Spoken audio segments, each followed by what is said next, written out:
Com a palavra, chamo ao palco, a partir deste momento, o palestrante Rafael de Matos.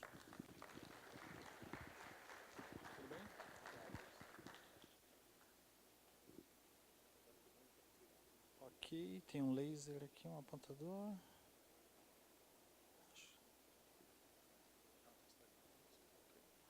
Ok, acho que... Boa noite a todos.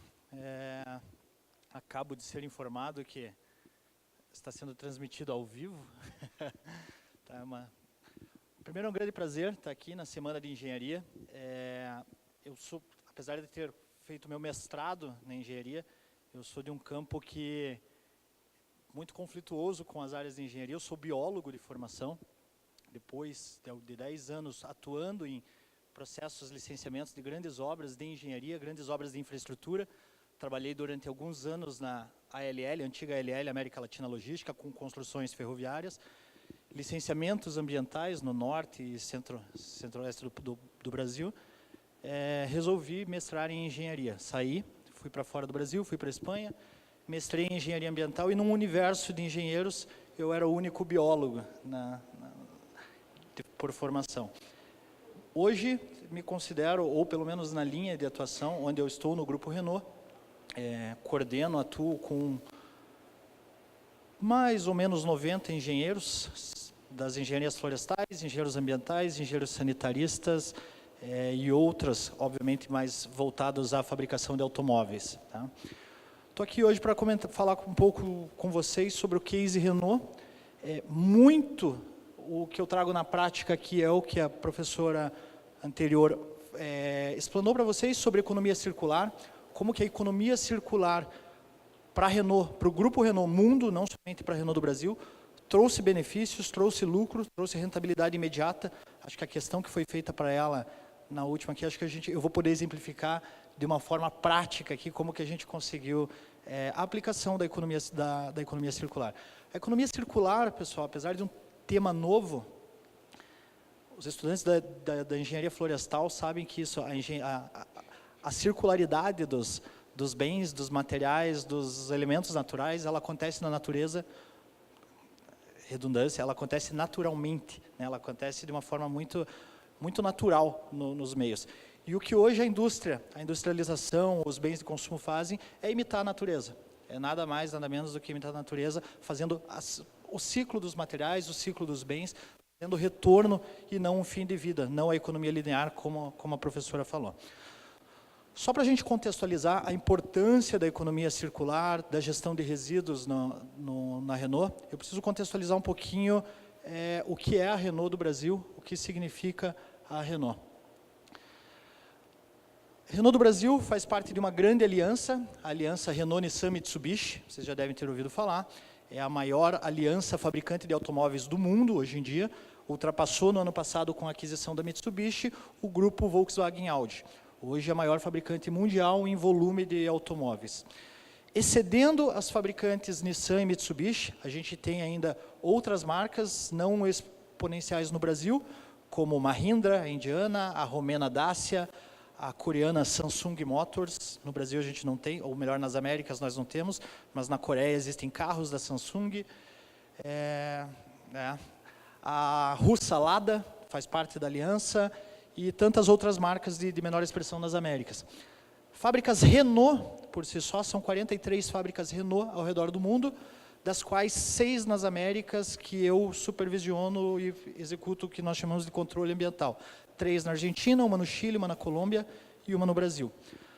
A fábrica do Brasil é considerada hoje, por área, é a maior fábrica, em volume não, a gente perde para a fábrica de Flan na França, mas é uma das maiores fábricas de veículos no mundo. Essa fábrica que está instalada aqui em São José dos Pinhais. Quem passa ali pela BR, sentido praia, quem vai para comer um barreado no final de semana em Morretes, já deve ter visto a Renault ali em São José dos Pinhais. E ali vocês viram que tem um nome um pouco diferenciado, CAS, Complexo Ayrton Senna. Por que essa fábrica difere-se das outras ao redor do mundo? Porque ela é um complexo. Todas essas fábricas que a gente vê no mundo, por exemplo, as fábricas da Argentina, eu tenho a fábrica de Santa Isabel, que é uma fábrica de carros de passeio, eu tenho a fábrica de Tandil, que é uma fábrica de motores, eu tenho a fábrica do Chile, que é uma fábrica somente de caixas de câmbio.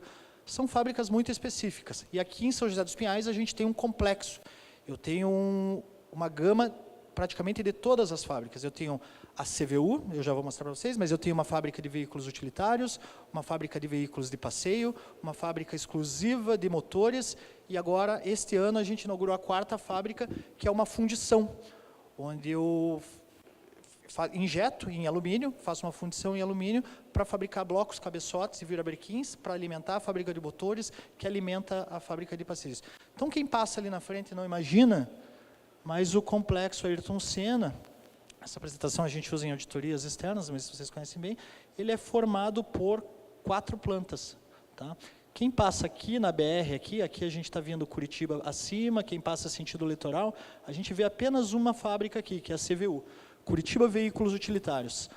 Lá para trás, a gente não consegue ver, porque tem uma grande massa aqui, um cortinamento vegetal, mas a gente tem a maior de todas as fábricas, Curitiba Veículos de Passeio, depois a Curitiba, aqui um parque logístico, Curitiba Motores, conhecida no mundo como CMO, e a nova fábrica CIA, Curitiba Injeção de Alumínio. Hoje injeta em alumínio a fundição mais moderna do mundo, está instalada em São José dos Pinhais, injeta em alumínio blocos e cabeçotes para os motores 1.0 aqui e para alimentar a fábrica romena da Renault Sport, que não fabrica, que nós não temos carros esportivos no Brasil, mas na Europa são mais comuns.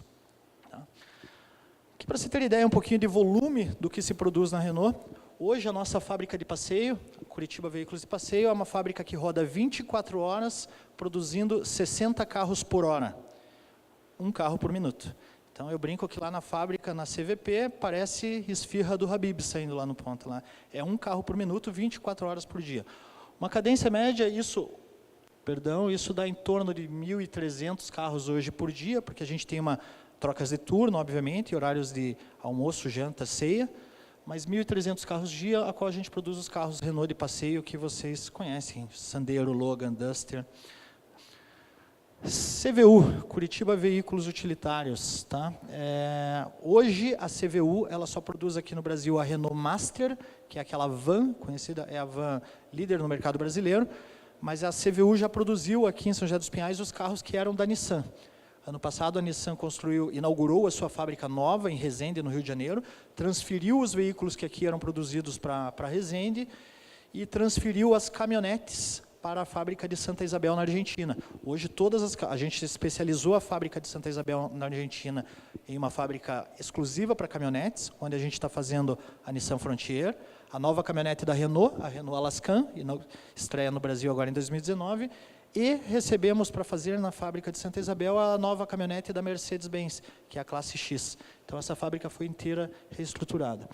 Por isso, a gente vê, obviamente, assim como na CVP, que nós tivemos uma perda de volume de veículos produzidos após crise, em 2013, uma breve recuperação em 2016, 2017 batemos recorde de volume, graças aos lançamentos que tivemos ano passado, o Renault Kwid, que hoje é recordista em vendas, e a Renault Captur, e para este ano estimamos o recorde em volume de produção, mais de 300 mil veículos de passeio produzidos. O que não acontece na CVU, a gente não vai ter uma recuperação, nunca mais, provavelmente, se produza o que se produziu em 2013 na VU, porque antigamente se produzia aqui os veículos Nissan. Hoje é uma fábrica especializada. Essa fábrica, diferente da CVP, que produz 60 carros por hora, esta produz 45 veículos por dia. Então, uma cadência muito menor, uma fábrica que roda em apenas um turno. Curitiba Motores, da mesma forma, também é uma fábrica que roda 24 horas, 1.370 motores por dia, motores para abastecer a fábrica de passeio e também alguns motores para exportação, os motores da Renault Sport. Okay? Também uma grande pico de produção, 2013, pós-crise uma baixa de volume, esse ano pretende se recuperar, mas não atingindo mais o que chegou em 2013. Para uma fábrica nesse porte, hoje nós temos 7.000 colaboradores próprios, mais 6.000 colaboradores terceiros, 13.000 pessoas rodando dentro do complexo Ayrton Senna diariamente. É uma cidade onde são servidas, então, 26 mil refeições por dia pelas pessoas que giram, porque algumas pessoas pegam contraturnos, a gente tem quarto turno, a gente tem 3 turnos que rodam 24 horas, a gente tem um quarto turno que são equipes de manutenção que entram e interagem nas fábricas durante os intervalos de refeição, de transbordo de ônibus, de troca de turno. Então, volume muito grande de pessoas transitando, de produtos sendo feitos, elaborados e, obviamente, de resíduos sendo gerados. No Brasil, apesar do grande volume, o país que mais tem marcas sendo produzidas em um único país, a gente tem um volume, um número muito grande de montadoras aqui. Ele há um contraposto aqui, porque a gente tem Hyundai instalado aqui, Honda instalado aqui, Renault instalado aqui, Peugeot Citroën instalado aqui, somente aqui na região metropolitana de Curitiba, Volkswagen Audi, Renault, Fiat Powertrain, que produz os motores da Fiat aqui, além da Volvo, além da CNH, mas no Brasil não existe, ao contrário da França, nenhum produtor de carros. O que nós somos aqui no Brasil é montadora. Usa-se os benefícios fiscais dos países do terceiro mundo, do Brasil, e ao invés de importar o carro, importa-se, na verdade, o carro desmanchado. E aqui se monta esses carros, né? Aqui a gente monta os veículos para serem comercializados. Para se ter uma ideia, para montar um Renault Sandero, a gente recebe peças de 17 países diferentes. Então, vocês imaginem a quantidade de resíduos que isso gera. Resíduos de embalagem, resíduos de caixas, plástico bolha, pallets de transporte, a quantidade de fretes que isso gera, resíduos, então, também atmosféricos, poluição, é muito grande. Aqui um pouquinho da diversidade, então, os produtos, os carros que são produzidos na fábrica de passeio, as diferentes modalidades de Renault Master e os motores, 1.0, 1.6 produzidos aqui. Não só a Renault, mas como todas as indústrias que pretendem se manter no mercado nos próximos anos, mas puxadas pelas indústrias automobilísticas, principalmente as japonesas, Toyota, Nissan, Mitsubishi, hoje elas sofrem a 4ª revolução industrial. Muita gente está bem inteirada do assunto, principalmente os engenheiros. Muita gente vem se especializando, buscando maior conhecimento no tema. Existem vários cursos, várias formações hoje, do Senai a cursos de pós-graduação na indústria 4.0. A Renault está sofrendo uma grande revolução interna. A Renault está que é só puxadinho ali, de um lado para o outro, para poder robotizar algumas partes, sem afetar, sem necessitar parar a produção atual, ainda manual, ainda pouco mecanizada ou pouco automatizada, muito mecanizada, mas ainda com homens operando máquinas, e sem a utilização da internet das coisas, da Big Data, da informatização. Hoje a Renault está passando um grande caos ali. Quem entra lá na Renault, eu brinco, tem áreas que parecem Sarajevo. As áreas estão sendo desmontadas e remontadas sem parar de produzir os 60 veículos por hora. Tá? E a indústria 4.0, ela traz, obviamente, como tudo, uma grande revolução industrial, uma grande revolução na produtividade, uma grande revolução na automatização, na entrega das coisas, obviamente uma necessidade das profissões se reinventarem, das engenharias, a indústria automobilística é conhecida e sempre foi como uma grande empregadora. Eu não acredito que isso continue acontecendo para os próximos anos. Hoje, para linhas específicas, como uma carroceria, simples área que você solda as partes que foram estampadas, porta, o capô, então, hoje são 1.500 pessoas por turno para uma carroceria. Essa é uma área que hoje ela tem 15% de automatização e estima-se que nos próximos 3 anos passe para 97% de automatização. Provavelmente deixará de ofertar esses 1.500 cargos, essas 1.500 vagas, esses 1.500 postos de trabalho. E os grandes pilares da indústria 4.0, eu vou falar num slide à frente, mas a automatização, o uso da internet das coisas, o uso da nuvem, da Big Data. Tá?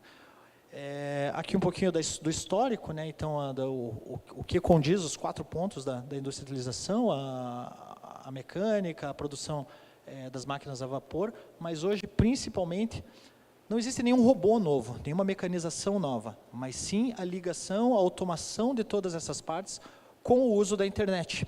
É isso que principalmente caracteriza a indústria 4.0. Hoje, se você entrar na Renault, você vê robôs operando várias linhas de produção, ou praticamente todas as linhas de produção. Mas são robôs não interligados e que necessitam de um comando manual, de um comando de um homem, de um operador por trás. Nem que seja para dar o start, nem que seja para dar o final da produção. A indústria 4.0, a internet das coisas, permite que o vendedor, na loja, ao ter o veículo escolhido por um comprador, por um cliente, impute num sistema e via internet esse pedido entre na linha de produção, sem interface com sistemas de vendas, sem interface logística, sem interface com programador de produção, ele entre na fila da linha de produção, retorne ao vendedor de forma automática em que posição na fila de produção esse produto se encontra, que dia, hora e onde, que local esse produto será entregue. Então, a internet das coisas permite isso. O Renault Kwid, nosso último lançamento e um sucesso de vendas, ele iniciou uma plataforma de vendas chamada o K-Commerce, por conta do Kwid, mas que integrou essa parte. O preço barato, o preço de consumo, o preço popular do Renault Kwid, ele foi permitido graças à internet das coisas. Inúmeros postos de trabalho necessários hoje, quando você faz um pedido de veículo numa concessionária, esse pedido é gerado, vai para um comercial, vai para um setor logístico, vai para uma linha de produção, é produzido, retorna. Toda essa pluralidade de postos de trabalho, eles foram retirados, substituídos pela internet das coisas, e hoje quando se pede um Kwid, e quem quiser instalar um aplicativo chamado K-Commerce da Renault, você pede um Kwid, escolhe os opcionais da sua casa, e quando você imputa comprar esse Renault Kwid, esse carro, o pedido da linha de produção vai direto do aplicativo do seu celular para a fábrica. Ele corta comissões de concessionárias, de vendedores, e esse é o uso da internet das coisas que permite a gente ofertar um produto mais barato. Tá? Para os próximos anos, provavelmente, isso irá invadir o mercado, isso irá tomar conta, como a gente já vê em vários, o professor anterior aqui citou vários exemplos, o próprio Netflix, que cortou as locadoras, Airbnb, que cortou a rede hoteleira, Uber, que não acabou, mas reduziu muito a profissão dos taxistas. Okay. Quais são os grandes marcos da indústria 4.0? Necessária automação, substituição de trabalhos manuais, trabalhos repetidos, trabalhos sem valor agregado. Né? Provavelmente, num futuro próximo, o trabalho desenhado e bem exemplificado lá por Charlie Chaplin, lá na produção do Ford, isso deixará de existir nos próximos anos. A automatização ela vai eliminar esses trabalhos sem valor agregado. Né? Conexão entre toda essa robotização, entre toda essa automação. O uso da nuvem, né? Quantos de vocês, ou eu ainda vivo isso, tentam salvar alguma coisa na rede do seu trabalho e não tem espaço na rede, o disquete está cheio, não tinha espaço no pendrive, eu perdi meu trabalho. Quantos de nós já vivemos isso? Isso deixa de existir nos próximos anos. Hoje a gente já faz o uso do Dropbox, o uso da nuvem, o uso da cloud, da Apple. Isso é a internet das coisas, o uso da cloud computing, onde a gente não... espaço ilimitado ou algo inimaginável hoje de ser preenchido pela... A IoT, a Internet of Things, a internet das coisas, né? Então hoje, o exemplo que eu citei para vocês do K-Commerce, hoje eu digo que você faz tudo com o uso de um celular. Né? Há 2 domingos atrás, eu sentei no sofá de casa e pensei, putz, eu bem que podia ir no salão do automóvel hoje. Né? E com o uso do celular, em 4 aplicativos, eu entrei no site do salão do automóvel, vi que começava 1h e era 8h30 da manhã e eu não tinha o que fazer em casa. Eu baixei um aplicativo chamado BlaBlaCar. Alguém já ouviu falar ou já usou? É um aplicativo de caronas. E eu entrei ali, Curitiba, São Paulo, roteiro comum de se fazer. Pelo menos 17 pessoas que saíam naquele dia para São Paulo e ofertavam caronas. Um rapaz falou que saía às 9 horas da frente do Shopping Miller e cobrava R$40 por vaga. Imputei, vi lá as qualificações dele, já tinha ofertado 15 caronas, não roubou ninguém, um gosto musical agradável, falei, vou com ele. Baixei o BlaBlaCar, peguei a carona, ele me deixou próximo. BlaBlaCar. Peguei a carona, fui até São Paulo, cheguei em São Paulo, no ponto que ele me deixou, eu agradeci, chamei um Uber, com o mesmo celular. De dentro do Uber, eu fiz a compra do ingresso do carro, cheguei no local e apresentei a tela do celular, entrei no salão do automóvel. Saí da minha casa até São Paulo no mesmo dia. Saí da feira às 6 da tarde, enquanto isso entrei no Decolar e vi que tinha passagem por R$120 na volta, em cima da hora, estava sobrando lugar no voo, comprei a passagem na hora, chamei o Uber, fui até o aeroporto e no mesmo dia, com o uso de um celular, eu consegui visitar o Salão do Automóvel e retornar. Isso é a internet das coisas, isso é a IoT. Há 10 anos atrás, a gente tinha que pegar o Interbairros 2, descer na rodoviária, correr até a Itapemirim, ou Aviação Cometa, rezar para ter vaga, pedir para frente, porque era o espaço de não fumantes. Então, o quanto isso mudou. O uso da Big Data, então, são os grandes espaços, os grandes, a quantidade de dados hoje que se é possível acumular, que é possível transitar de um lugar para o outro no mundo. Eu consigo, da minha sala, hoje, no cargo que eu ocupo dentro do Grupo Renault, de supervisor ambiental, extrair, graças à Big Data, relatórios ambientais de qualquer fábrica Renault no mundo, fazer um comparativo com a minha eficiência energética, com a minha eficiência na geração de resíduos, ver em qual local eu me encontro, em qual posição no ranking eu me encontro em produção de resíduos, em consumo de água, em consumo de energia, gerar um dado e chegar no meu gerente, está aqui, eu preciso de um investimento, porque eu estou em 5º lugar e eu não posso perder para Romênia, Índia e outras fábricas menos desenvolvidas que nós. Então, o uso da Big Data, ela permite esse trânsito de dados, esse trânsito de informações, numa velocidade muito acelerada. E, obviamente, a sistematização, a integração, os sistemas de integração que juntam e unificam tudo isso. Isso caracteriza a indústria 4.0. Provavelmente, para muitos de vocês, engenheiros, eu esteja falando mais do mesmo, mas de forma prática, eu vivo isso hoje dentro da Renault. E eu acho que a indústria 4.0, tanto que muitos dos conceitos, se a gente der um Google ali, vocês veem que hoje já existem teorias da indústria 5.0 que vem por aí, porque a 4.0 ela é sem limite. A automatização, o uso da cloud, não se vislumbra limite. Hoje, todas as atividades, ou praticamente todas as atividades executadas dentro de uma fábrica de veículos, podem ser automatizadas, podem ser integradas, sistematizadas, conectadas. Tá? É o desespero dos sindicatos de trabalho, a perda dos postos de trabalho. E com isso tudo, dentro do meu métier, dentro da operação ambiental de todas essas fábricas, como que fica a gestão de resíduos? Eu trabalho recebendo peças e componentes para a fabricação veicular do mundo inteiro. Como eu falei para vocês, 17 países são envolvidos na produção de um Sandero. E quando eu recebo um lote de 30 faróis da Romênia, esses faróis vêm dentro de uma caixa de 2 por 1,20. Essa caixa é de um papelão de uma gramatura excelente, porque ela precisa ser exportada, obviamente exportada entre intercontinentes, vai passar por modal ferroviário, rodoviário e aéreo nesse caminho. Dentro dessa caixa de faróis eu tenho plástico bolha, isopor, cantoneiras de madeira. Essa caixa é pregada num pallet para facilitar a logística de empilhadeira. Então eu retiro 30 faróis quando eles chegam na fábrica da Renault e eu gero para 30 faróis 260 quilos de resíduo produzido entre sílica, isopor, papelão e os pallets de madeira que são pregados toda essa logística. É um volume de resíduos muito grande e o grande desafio para as indústrias automobilísticas. Para vocês terem uma ideia, eu tiro 30 toneladas de papelão da Renault do Brasil por dia. Eu sou o maior gerador de papelão do Paraná. Eu gero mais que a própria fábrica de papelão da Trombini e da Rigesa. Então, 30 toneladas de papelão por dia hoje são reciclados lá. Então, com isso, com essa necessidade, vendo toda a automatização, toda a internet das coisas acontecendo dentro da fábrica e da parede para fora, trabalhando com todos esses resíduos gerados, porque a gente tem uma área logística que faz a recepção de todas essas peças, é just in time, porque imaginem, para produzir 60 carros por hora, não há estoque que chegue. Então, essas peças chegam a todo momento, minuto em minuto está chegando um caminhão. Para vocês terem ideia, como nós não temos estoques, quando a greve dos caminhoneiros foi anunciada e iniciou, 15 minutos de greve de caminhoneiros depois, a gente já paralisou a fábrica da Renault, porque já não tinha mais peças para produzir. Os materiais chegam just in time, eles chegam a todo momento, porque é impossível ter estoque para se produzir 60 carros por hora.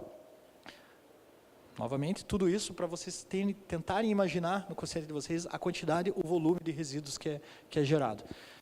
Vendo toda a automatização dentro da fábrica, o uso dos sistemas, quando a gente saía para fora, o que a gente tinha ali era uma grande cooperativa de catadores. Fora da Renault, trabalhando com 30 toneladas de papelão, a gente tinha 150 pessoas separando o papelão do isopor, da sílica, do fitilho, jogando tudo isso em caçambas, um fluxo de mais de 100 caminhões saindo da Renault por dia com materiais recicláveis, alguns sendo destinados para outras formas de tratamento, coprocessamento, compostagem, incineração, enfim. Mas aquilo era, novamente, um trabalho sem valor agregado, um trabalho visualmente muito desagradável, porque a gente chegava naquelas áreas logísticas, apesar de estar todo mundo ali uniformizado, é um trabalho que se assemelha muito a uma cooperativa de catadores, porque é uma segregação, despregar as caixas de papelão que vêm dos pallets para separar a madeira, que gera um grande volume, e isso gera um grande transtorno para nós, porque não gera peso, gera um grande volume, papelão, separando a sílica, separando o isopor. Nós temos 52 tipos de resíduos cadastrados, entre plástico rígido, plástico filme, madeira, papelão e os resíduos contaminados, borra que eu retiro da produção também. Tem resíduos que chegam, mas eu tenho os próprios resíduos da produção, borra de tinta, solventes, maravilhas de aço, de ferro, de alumínio, devido à usinagem. E em 2016, a Renault iniciou um programa chamado Renault Experience. Talvez alguns de vocês nas universidades já tenham ouvido falar, mas é um programa que apoia, que subsidia, fomenta startups a trabalhar. E nós fomos procurados por uma startup do Cefet, aqui de Curitiba, chamada Greening. E esse rapaz, ele tinha uma ideia. Ele falou, em 2016, ele falou, Rafael, eu preciso digitalizar o lixo. Tá? A gente precisa transformar. E ele falou, eu tenho uma ideia de um produto que vai se chamar Plataforma Verde.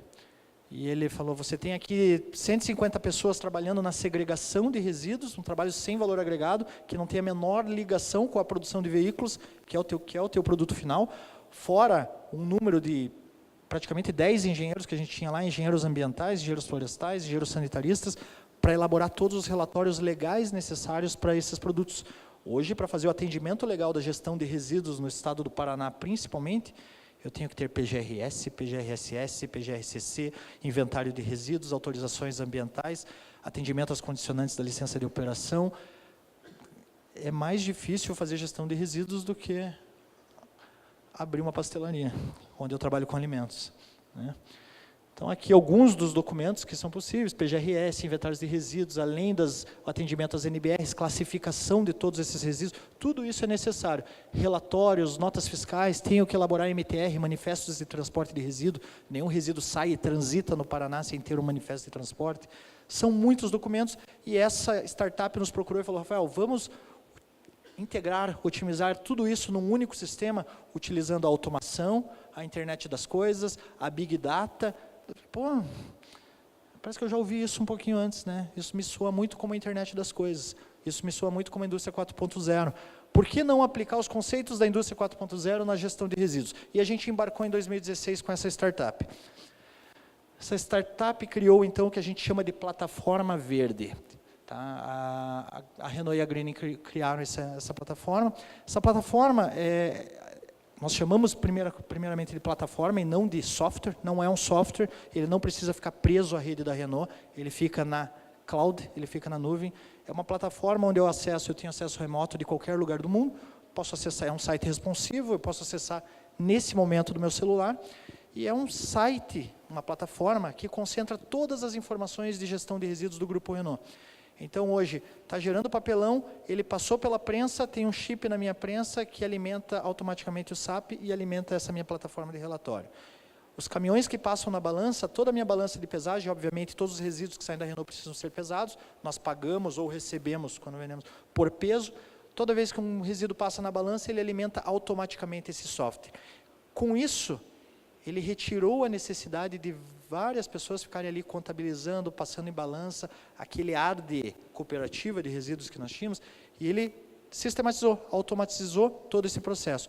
Nós passamos de quase 10 pessoas envolvidas na gestão de resíduos para atender todos aqueles requisitos legais, para um menor aprendiz. Hoje eu tenho um menor aprendiz dentro da Renault, um nerdzinho, que adora ficar lá no computador lá, e ele fica só brincando no software.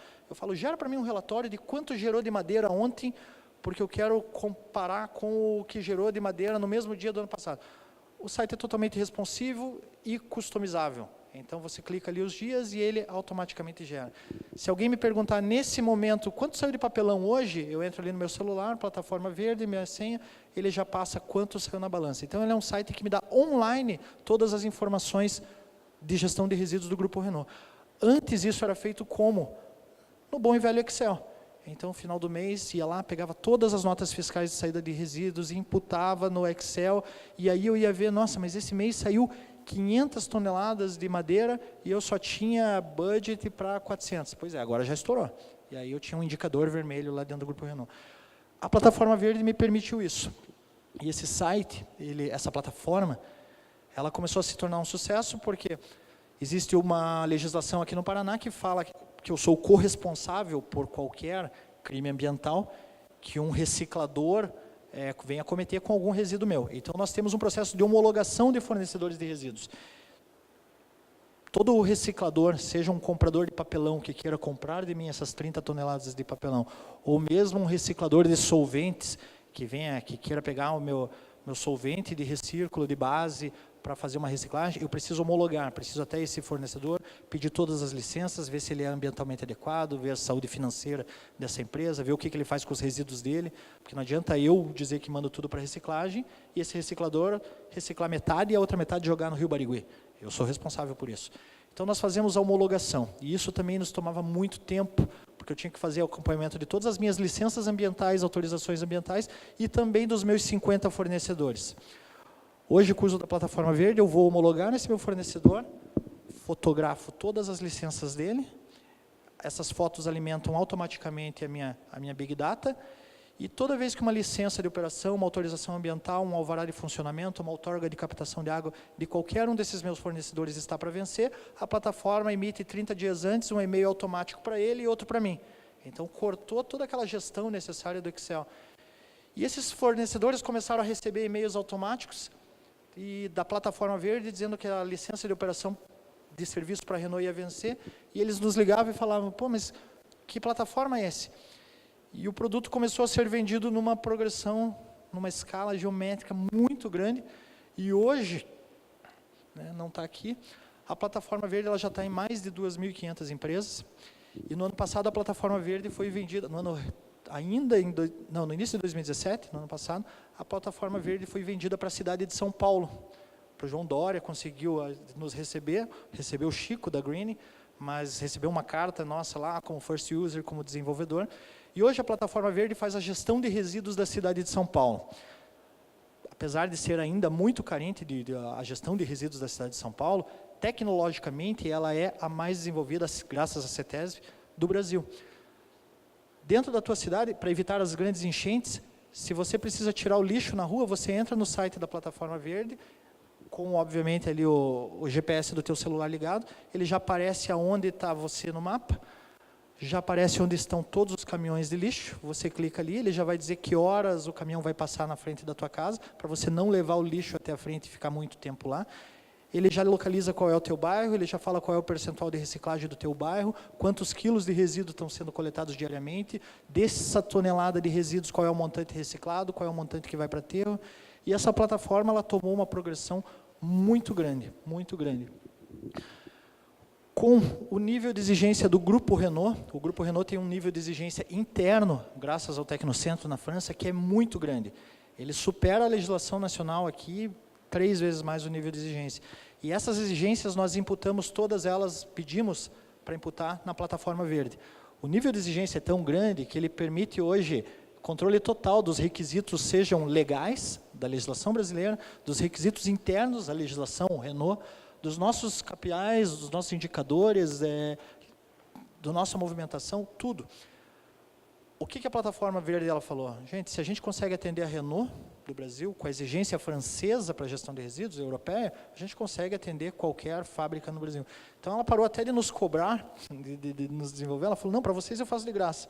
Porque quando você customiza um produto, e eu falo no mercado que eu lancei uma customização, outras 40 empresas aparecem falando, era disso que eu precisava, porque o nível de exigência é muito grande. A segurança da informação foi algo que a gente primou na construção da plataforma verde, porque a gente está imputando não só o nosso volume de resíduo contaminado, de resíduo perigoso, e essas informações na concorrente pode ser, mas a gente também imputa ali volumes financeiros. Quanto eu estou vendendo em tonelada de resíduo, quanto eu estou pagando em volume, quanto eu estou... Então, algumas informações que são estratégicas.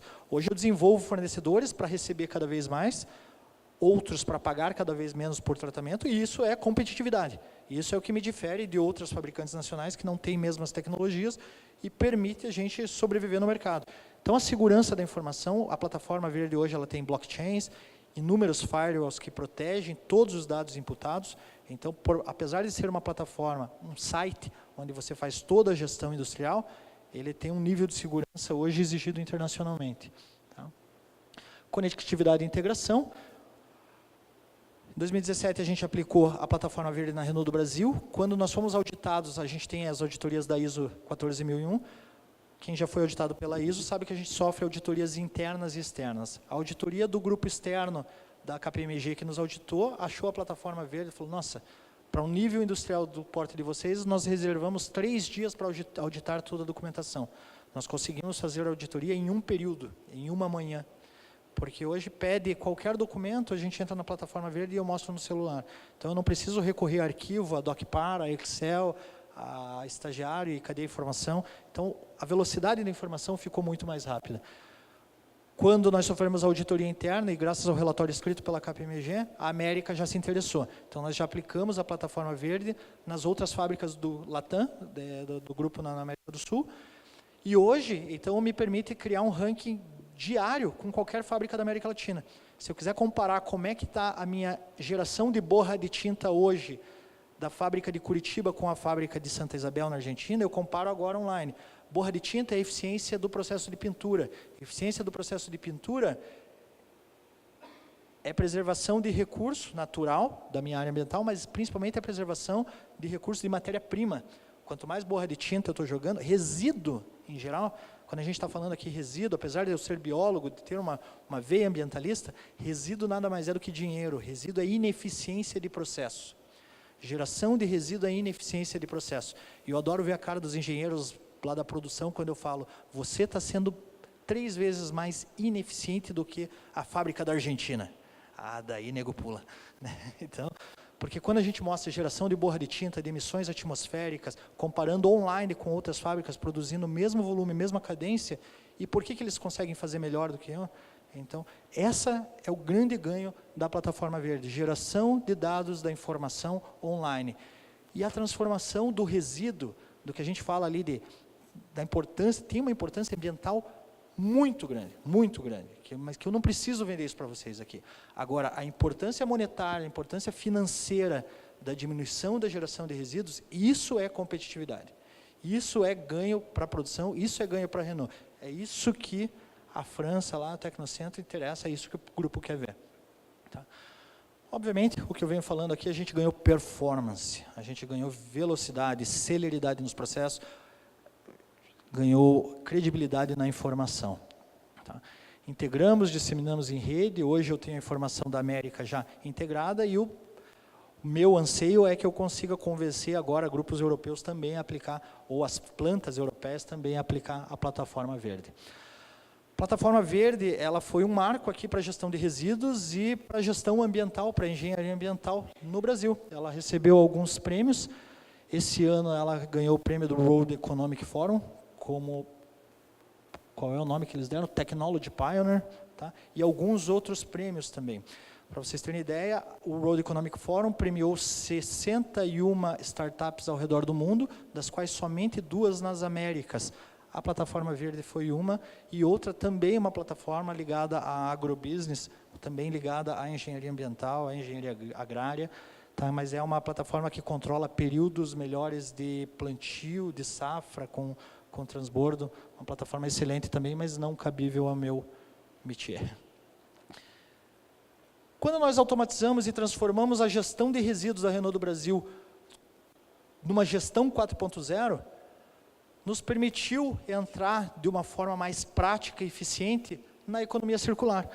Porque a partir daí eu tinha dados reais, dados online, dados fiéis de como era a minha produção, de como era a minha ineficiência, de como era a minha gestão, de quanto eu chamava de resíduo o que muita gente chama de dinheiro, né?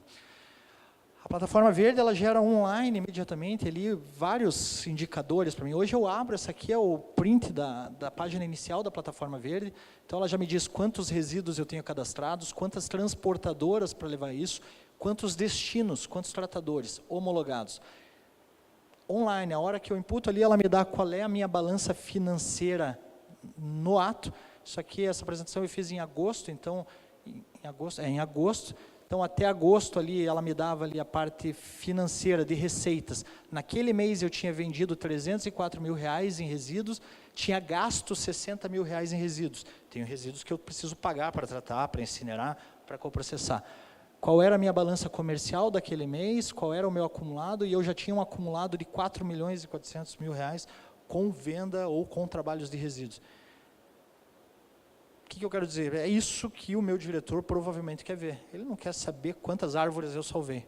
Apesar disso me interessar, e muito, eu sou biólogo, eu sou um engenheiro ambiental, tenho isso, mas eu sei que para manter o meu emprego dentro de uma indústria automobilística, eu tenho primeiro que me pagar e primeiro que trazer lucro e mostrar.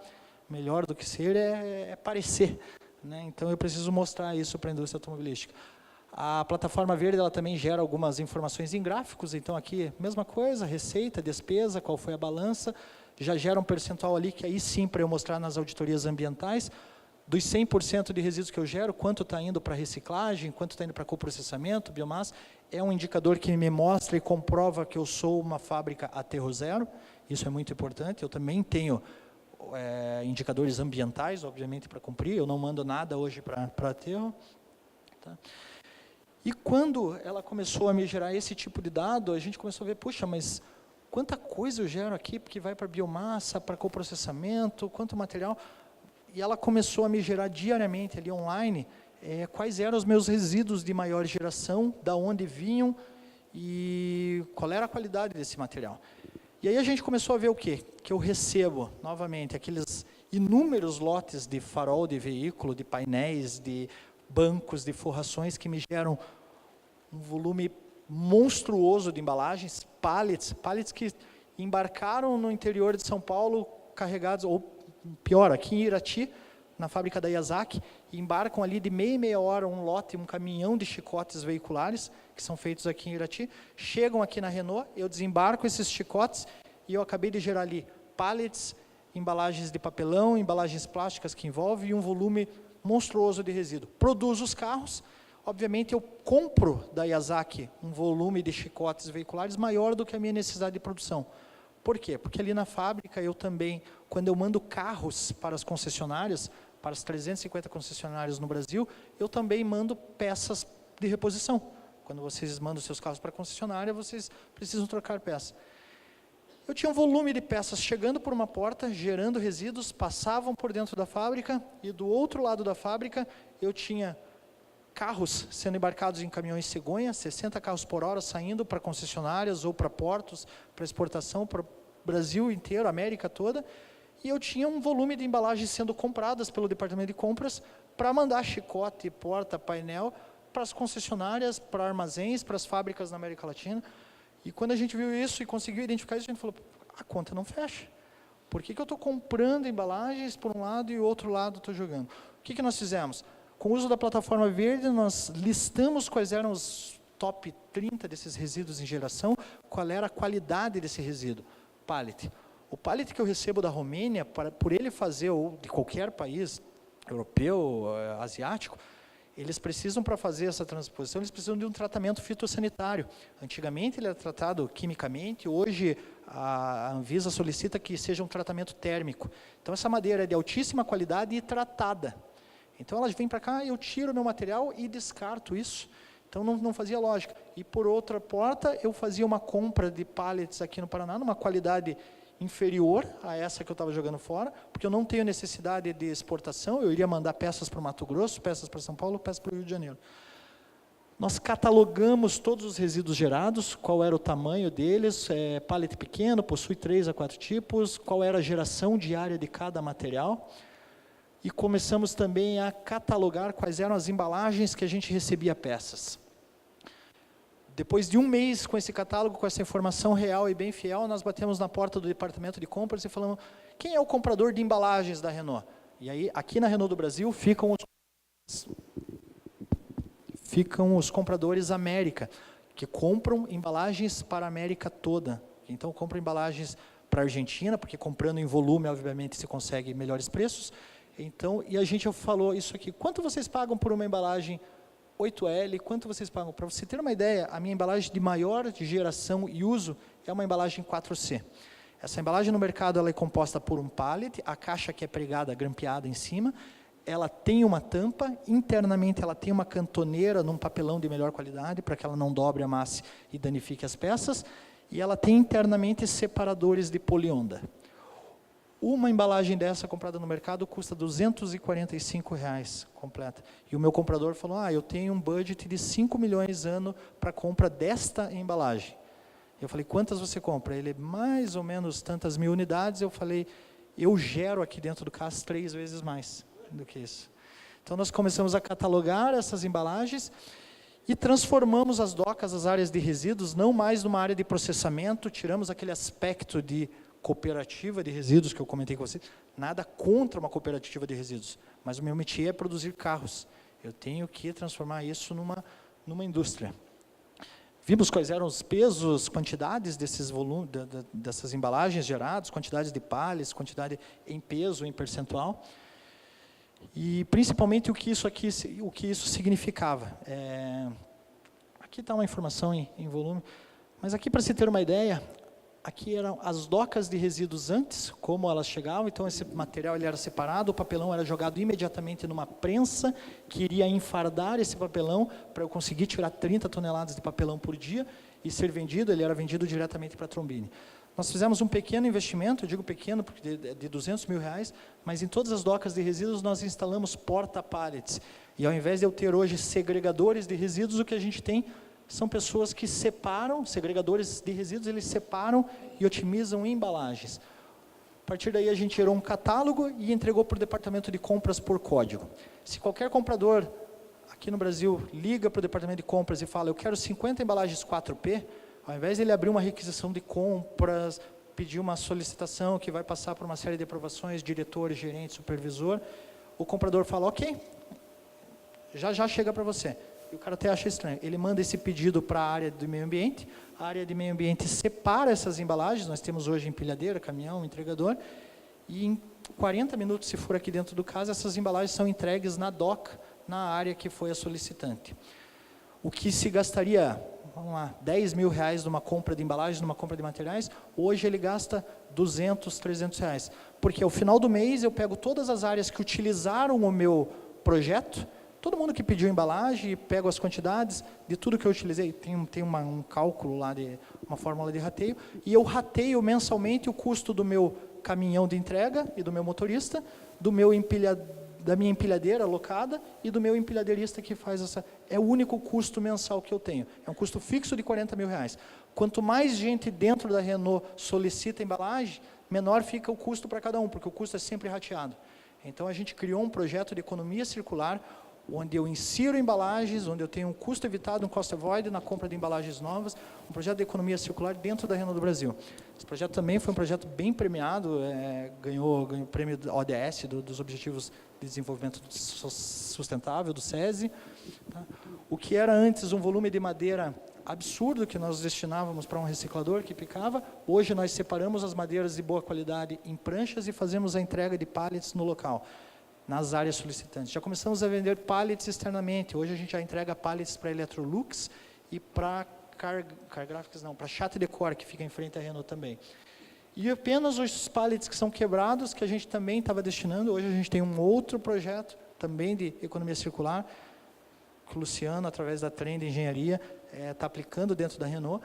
A gente pretende não mais vender esses pallets, mas transformá-los em biomassa, e a partir de janeiro desse ano a gente substitui percentual muito expressivo do uso de gás natural da Renault para aquecimento de água das pinturas, porque a gente vai começar a fazer cogeração com o uso de pallets. Então, economia circular, o uso das coisas, mas tudo isso sistematizando.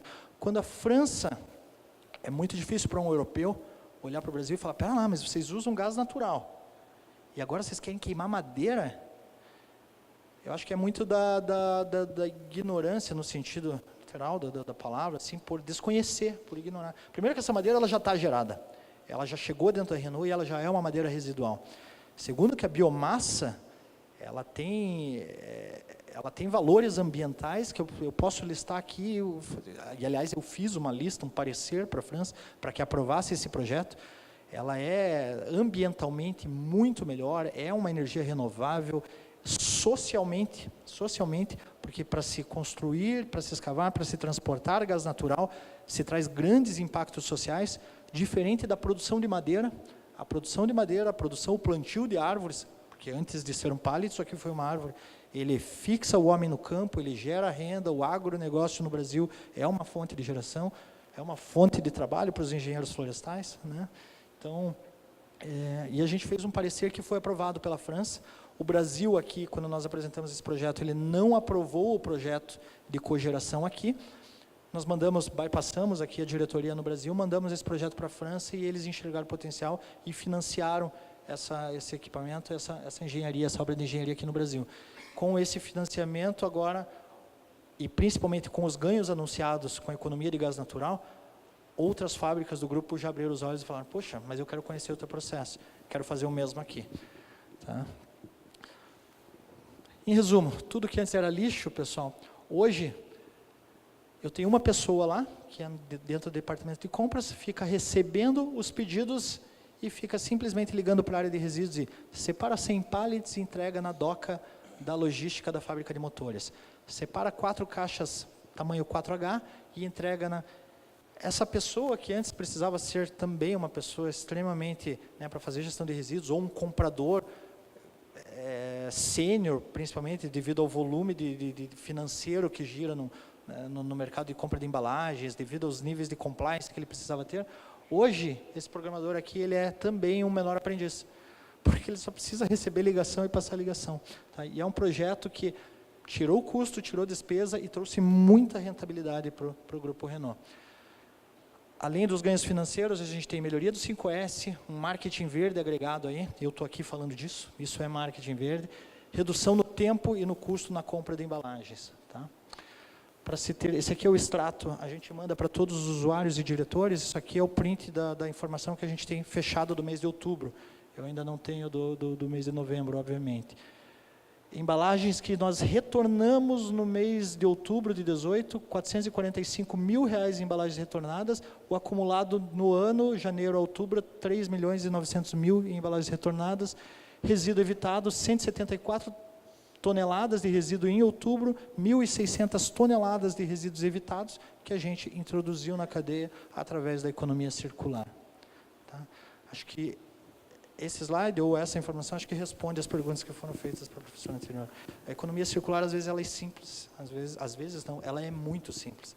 Ela tende a imitar a natureza. Tour de table é porque essa apresentação não foi feita só para aqui. É uma parte de perguntas.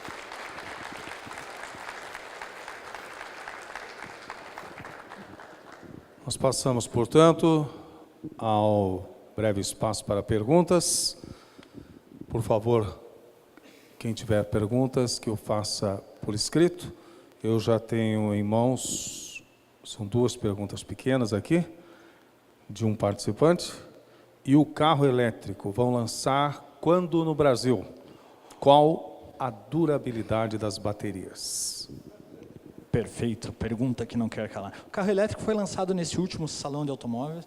Carro elétrico ainda nenhum fabricante, nenhum carro elétrico é produzido, ou perdão, em escala é produzido aqui no Brasil, mas a Renault lançou agora, vocês podem entrar no site renault.com, o Renault Zoe foi lançado no salão e já está nas concessionárias para vender.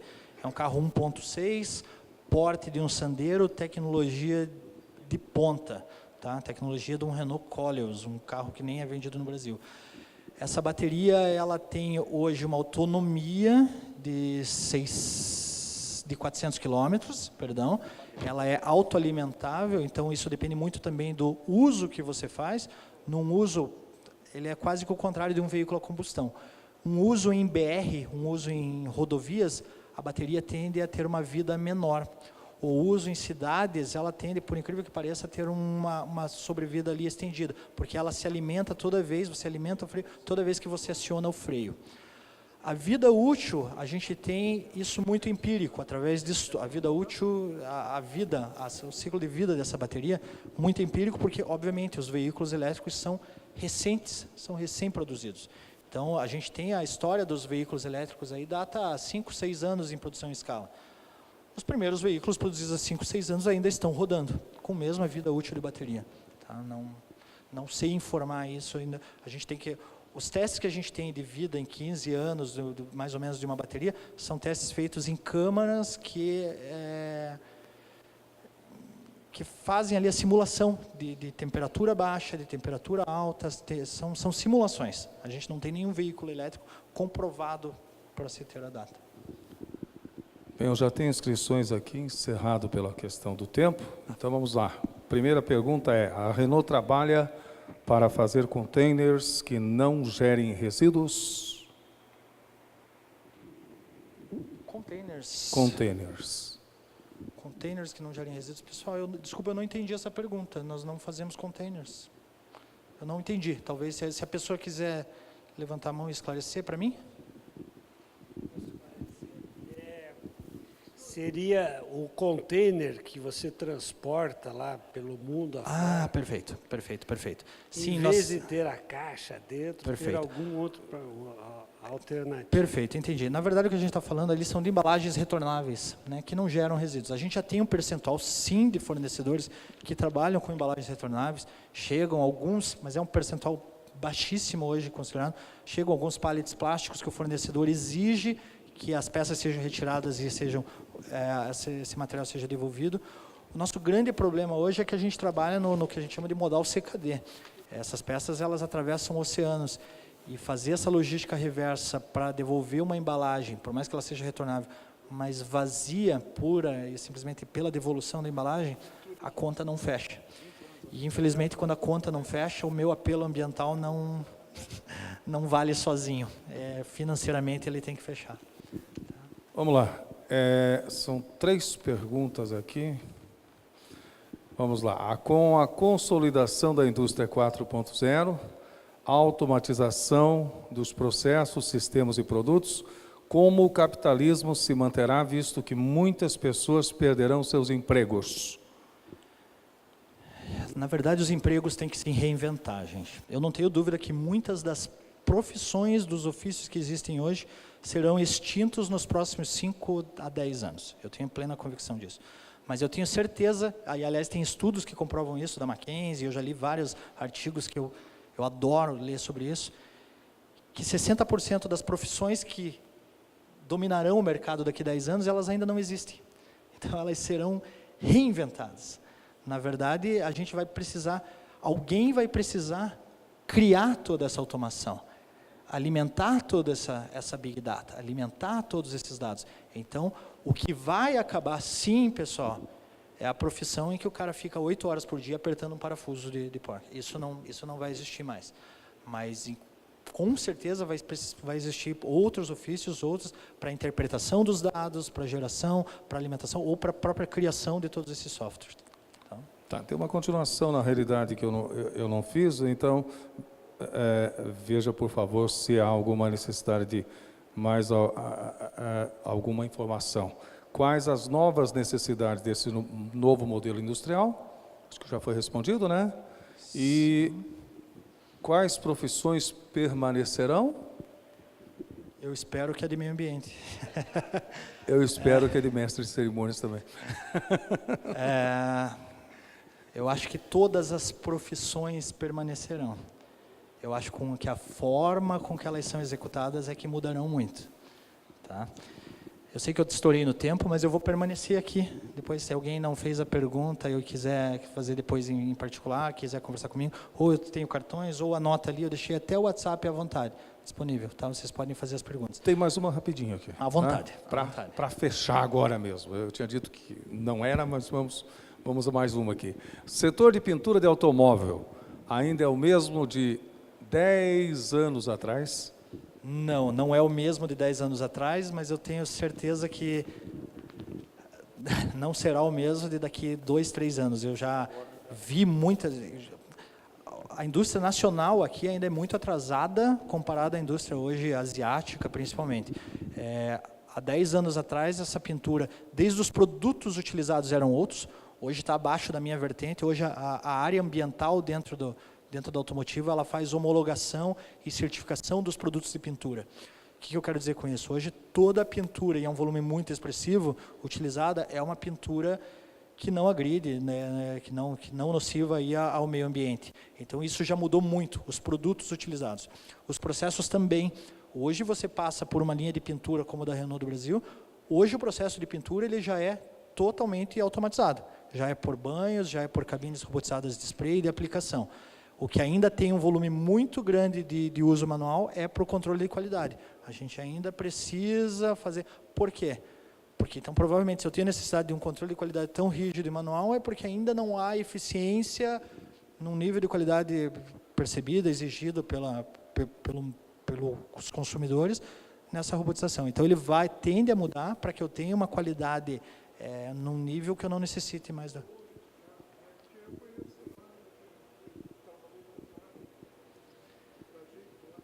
Sim, a questão foi sobre o volume de carros.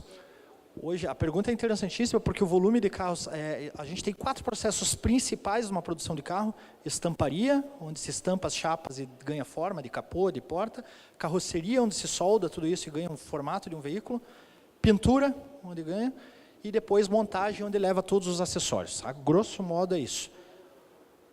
Desses 4 processos, a pintura é o gargalo. Eu acho que isso responde a tua pergunta. Então, na estamparia, eu consigo estampar peças para 80 veículos por hora. Na carroceria, eu consigo soldar 120 veículos por hora.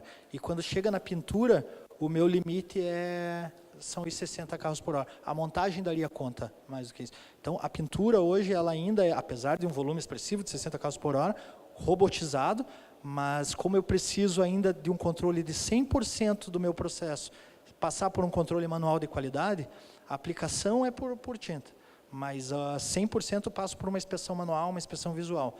Tá? Então, eu ainda não consigo, apesar de ser contraditório, eu ainda não consigo uma produção em massa no processo de pintura. Se é que 60 carros por hora não seja considerado massa, mas comparado à carroceria e estamparia, ele fica aquém. Ok? Pessoal, agradeço o convite, me sinto honrado. Primeiro, acho que a área ambiental acaba sendo às vezes uma área meio, como a área de segurança do trabalho, como outras áreas dentro da indústria, meio marginalizada, né? O pessoal acredita que a gente está lá para abraçar a árvore, para fazer coisas assim, mas não, eu estou dentro de uma fábrica para trazer retorno, para auxiliar na competitividade. E como os meus colegas, hoje meu time tem predominantemente engenheiros ambientais.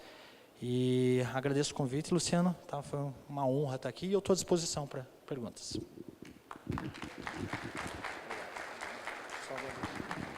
Nós convidamos neste momento nosso presidente do IEP, o engenheiro José Rodolfo de Lacerda, para que proceda a entrega do certificado de participação e apresentação no nosso evento nesta noite.